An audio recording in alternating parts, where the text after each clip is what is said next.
আসসালামু আলাইকুম। সহজে শিখব কোরআন মাজিদ ইউটিউব চ্যানেলে আপনাকে স্বাগত। গত পর্বে পর্ব নম্বর 1-এ আমরা শিখেছি মাখরাজ। 1 নম্বর মাখরাজ থেকে 5 নম্বর মাখরাজ পর্যন্ত। অর্থাৎ আরবি অক্ষর মুখমণ্ডলের ভেতরে কোন অংশ থেকে উচ্চারিত হয় তা শিখেছি, বুঝেছি। আশা করি আপনারা প্র্যাকটিস করেছেন এবং সঠিকভাবে উচ্চারণ করতে পারছেন। আর গত পর্ব যারা দেখেননি তারা মাখরাজ প্লেলিস্ট থেকে ভিডিওটি দেখুন এবং 1 নম্বর থেকে 5 নম্বর মাখরাজ পর্যন্ত শিখুন। আজকে আমরা 6 নম্বর মাখরাজ থেকে শুরু করব। 6 নম্বর মাখরাজ। জিভের মাঝখান এবং তার বরাবর উপরের তালুর সাথে লাগিয়ে উচ্চারিত হয়।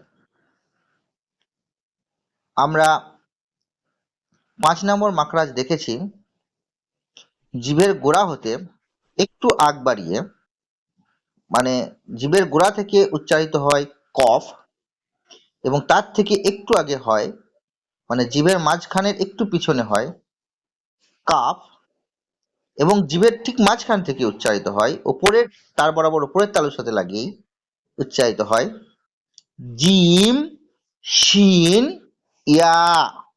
জিম, শিন, ইয়া।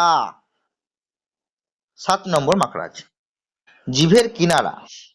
জিভের কিনারা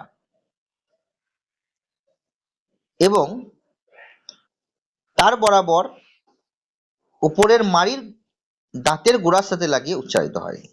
এখানে জিভের কিনারার সাথে একটা কথা যোগ হবে, জিভের গোড়ার কিনারা, মানে জিভের ভেতর দিকের ডান দিক অথবা বাঁ দিকের, ডান পাশ অথবা বাঁ পাশের যে কোনো এক কিনারার ভেতর দিকের, সেটা তার বরাবর উপরের মাড়ির দাঁতের গোড়ার সাথে লাগিয়ে, দাঁতের আগা বা সোজা অংশের সাথে নয়, দাঁতের গোড়ার সাথে, মাড়ির সাথে যে দাঁতের গোড়া আছে সেই গোড়ার সাথে লাগিয়ে উচ্চারিত হয়। বিশেষ করে বাঁ দিকটা আমাদের জন্য সহজ হয়। বাঁ দিকে যদি আমরা জিভের গোড়াটাকে তার বরাবর, জিভের গোড়া কিনারাটাকে তার বরাবর উপরের মাড়ির দাঁতের গোড়ার সাথে লাগিয়ে উচ্চারণ করি রড, রড, তাহলে সেটা জদ উচ্চারণ করা যাবে। রড, এভাবে জদ উচ্চারণ হয়। Rod, rod. 8 নম্বর মাখরাজ। জিভের আগার কিনারা। 7 নম্বর মাখরাজ জিভের গোড়ার কিনারা, এটা জিভের আগার কিনারা, মানে জিভের সামনের অংশের কিনারা, বাদ দিকের কিনারা। তার বরাবর, তার সামনের উপরের, সরি, জিভের আগার কিনারা তার সামনের উপরে দুই দাঁতের, সামনের উপরে দুই পাশের দাঁতের গোড়ার সাথে লাগিয়ে উচ্চারিত হয়। মানে জিভের সামনের অংশের যে কিনারাটা রয়েছে সেই কিনারাটা সামনের ওপরে যে দাঁত রয়েছে, সামনের ওপরের দাঁত, সেই দাঁতের গোড়ার যে রয়েছে, গোড়ার দুই পাশের দাঁতে, মানে ডান দিকে এবং বাঁ দিকে দাঁতের গোড়ার সাথে লাগিয়ে উচ্চারিত হয়। জিভের তাহলে আগার কিনারাটা সামনের ওপরে দুই পাশের দাঁতের গোড়ার সাথে লাগিয়ে উচ্চারিত হয় লাম, লাম, লাম, লাম। জিভের আগার কিনারা সামনের ওপরের দুই পাশের দাঁতের গোড়ার সাথে লাগিয়ে, দুই দিকেই। 9 নম্বর মাখরাজ। জিভের আগা এবং তার বরাবর উপরের তালুর সাথে লাগিয়ে উচ্চারিত হয় নুন। জিভের আগা বলতে জিভের সামনের দিকে, জিভের সামনের দিকের, জিভের ওপরের অংশটা, সামনের দিকের ওপরের অংশটা তার বরাবর উপরের তালুর সাথে লাগিয়ে, কিনারা নয়, এটা হচ্ছে উপরের অংশ, জিভের আগার উপরের অংশ, উপরের অংশটা তার বরাবর উপরের তালুর সাথে লাগিয়ে উচ্চারিত হয় নুন, নুন, নুন, নুন উচ্চারিত হয়। 10 নম্বর মাকড়াজ, জিভের আগার উল্টো পিঠ। জিভের আগার উল্টো পিঠ মানে জিভের আগা এবং তার বরাবর ওপরের তালুর সাথে লাগিয়ে উচ্চারিত হয় নুন, সেই জিভের আগায় এবং তার সেই আগার উল্টো পিঠটা মানে জিভটাকে উল্টিয়ে দিতে হবে। জিভটাকে উল্টে দিলে যেটা হয়, উল্টে দিলে জিভের আগার উল্টো যে পিঠটা হয় সেই পিঠটা তার বরাবর উপরের তালুর সাথে নুনের মতোই লাগিয়ে উচ্চারিত হয় উল্টানো জিভ। এটা উল্টানো জিভ, উল্টে দিলে জিভ উল্টিয়ে দিলে তারপরে উল্টানো জিভটা তার বরাবর উপরের তালুর সাথে লাগিয়ে উচ্চারিত হয় র র র র র। 11 নম্বর মাকড়াজ, জিভের আগা, জিভের আগা এবং সামনের উপরে দুই দাঁতের গোড়ার সাথে লাগিয়ে উচ্চারিত হয়।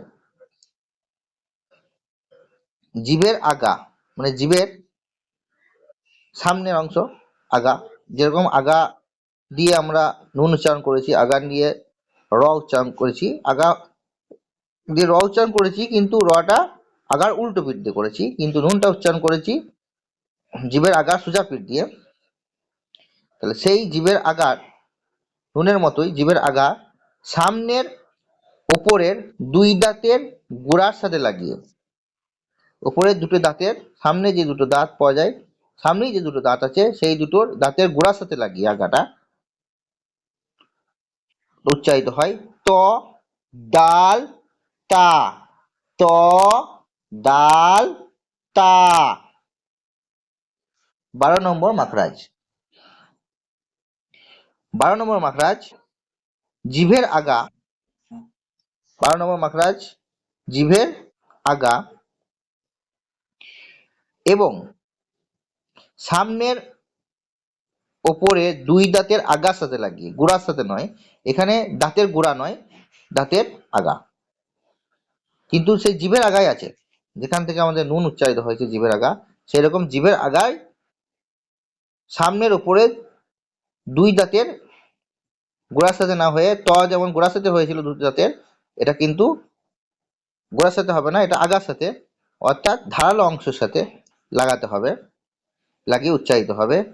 যেমন জিভটা একটু বের করে, মুখ থেকে একটু বের করে উচ্চারণ করা হয় এটা, যেমন এই যে জিভটা একটু সামনে থেকে বের করতে হয়, বের করে উচ্চারিত করা হয়, মানে জিভের আগাটা লাগাতে হবে সামনের উপরে দুই দাঁতের আগার সাথে লাগাতে হবে, দুই দাঁতের আগার সাথে। হ্যাঁ, র রা সা, জিভটা একটু বের করে উচ্চারণ হবে র রা সা, র রা সা। 12 নম্বর মাখরাজ। তো এই পর্যন্তই আজকে আমরা পড়লাম 6 থেকে 12 নম্বর মাখরাজ পর্যন্ত। আপনারা প্র্যাকটিস করবেন এবং ভালোভাবে প্র্যাকটিস করবেন, যাতে সহজে আপনারা খুব সুন্দরভাবে উচ্চারণ করতে পারেন। মাখরাজ আরবি পড়া বা কোরআন পড়ার জন্য খুবই গুরুত্বপূর্ণ বিষয়। তো আপনারা এই ছবি দেখে ঠিক করে নেবেন, যদি বুঝতে না পারেন এখানে লেখা আছে কোথায় ত দাল তা এবং জ জাল সা উচ্চারণ হয়, সদ র সিন, এখানে সবই ছবি আকারে দেওয়া আছে। আর এই পড়ে একটু বোঝার চেষ্টা করবেন, যেভাবে বললাম কোথা থেকে কিভাবে উচ্চারিত হয় কোন অক্ষরটি, ভালোভাবে প্র্যাকটিস করবেন এবং ভালোভাবে উচ্চারণ করার চেষ্টা করবেন। ভালোভাবে উচ্চারণ করতে পারলে কোরআন শুদ্ধভাবে পড়া যায়। তো আজকের মতো এই পর্যন্তই। আগামী বা পরবর্তী ভিডিও জন্য অপেক্ষা করুন, আর চ্যানেলটিকে যদি সাবস্ক্রাইব না করে থাকেন সাবস্ক্রাইব করে নিন। আসসালামু আলাইকুম ওয়া রাহমাতুল্লাহি ওয়া বারাকাতুহু।